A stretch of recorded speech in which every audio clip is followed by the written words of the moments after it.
संयोजक विजयधर शुक्रवार को अगरतला के आमतली थाने में व्यक्तिगत रूप से पेश हुए। पिछले कुछ दिनों में सोशल मीडिया पर राज्य की वर्तमान स्थिति और नई सरकार के सत्ता में आने के बाद से राज्य में बढ़ते राजनीतिक आतंकवाद को देखते हुए माकपा के विधायक विजयधर ने सोशल मीडिया पर लोगों को चेतावनी देते हुए कहा है कि राज्य में राजनीतिक आतंकवाद बंद नहीं हो रहे। सोशल मीडिया पर शासक दल के खिलाफ मुखर होने के लिए पोस्ट किया गया।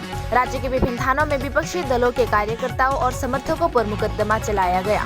मामले के सिलसिले में शुक्रवार को अगरतला आमतली थाने में उन्हें बुलाया गया था। सोशल मीडिया पर पोस्ट करने पर विजयधर से आमतली थाने में पूछताछ वे सीबीआई से आमतली थाने के पुलिस निरीक्षक के तौर पर मामले की जांच करेंगे।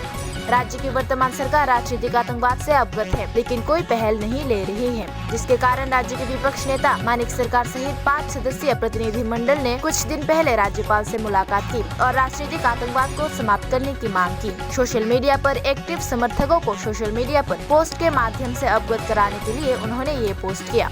सीपीआईएम के संयोजक विजयधर ने शुक्रवार को अगरतला आमतली थाने में पूछताछ के बाद संवाददाताओं से कहा। इस दौरान मामले के प्रभारी पुलिस अधिकारी ने मामले की जानकारी मीडिया को दी। मामले के प्रभारी पुलिस अधिकारी ने बताया कि विजयधर के खिलाफ थाने में मामला दर्ज किया गया है, जिसके चलते हुए उन्हें तलब किया गया है और इस संबंध में और जानकारी जुटाई जाएगी। সারা রাজ্যেই প্রায় বলা যায়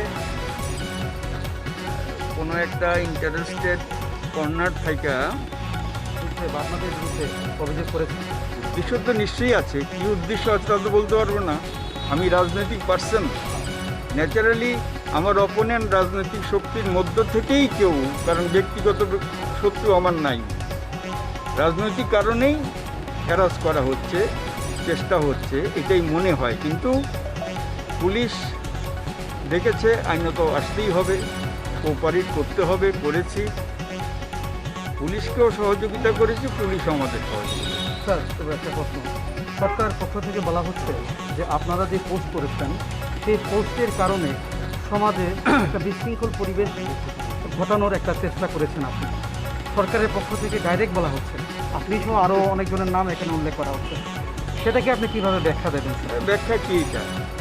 এটা গুন্ডাদের পক্ষে মানে সাপোর্ট করা। সরকারের যে নেতারা বা মন্ত্রীরা এই সমস্ত কথা বলে তারা গুন্ডাদের সাপোর্ট করছে।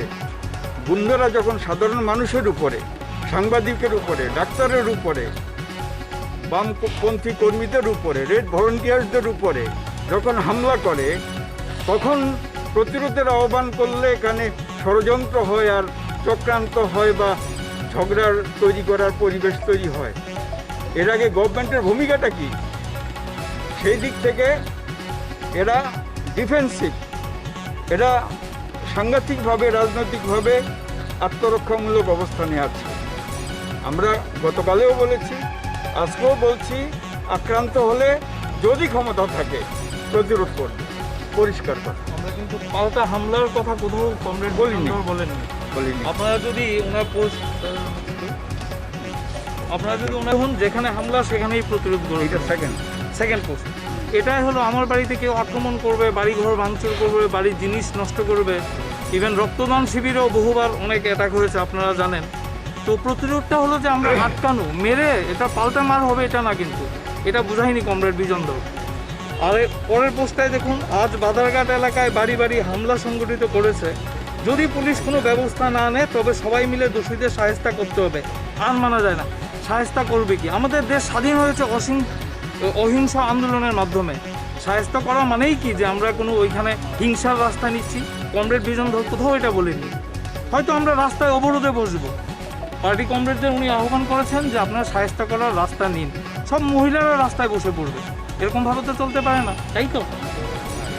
তারপরেও আমরা কোনো রাজনৈতিক দলের কোনো পরিচয় দেয়নি গুন্ডাদের। হ্যাঁ, কোথাও কোনো নাম, কারণ আমরা জানি যে বিজেপির একটা বড় অংশ আছে সমর্থক, সাধারণ অনুরাগী, যারা বামফ্রন্ট সরকারকে ফেলে দেওয়ার সময়তে ভূমিকা নিয়েছিলেন, তারা এখন চান মুক্তি।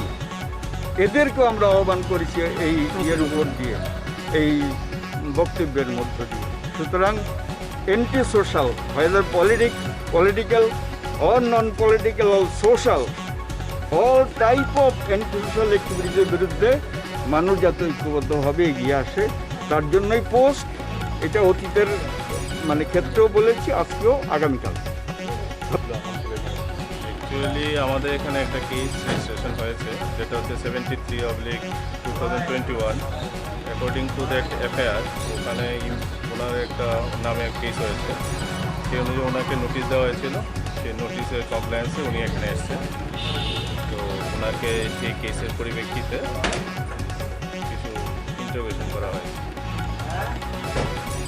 আচ্ছা, এই যে কেসটা হয়েছিল যে ফেসবুকের, এগুলোর ভিতরে কতটুকু যুক্তি আছে মনে হচ্ছে?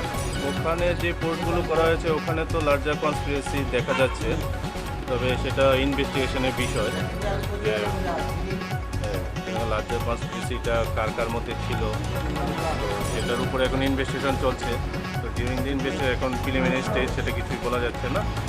In future it will be establish যে ওখানে লার্জার কনস্পিরেসিটা করাটা চলছে।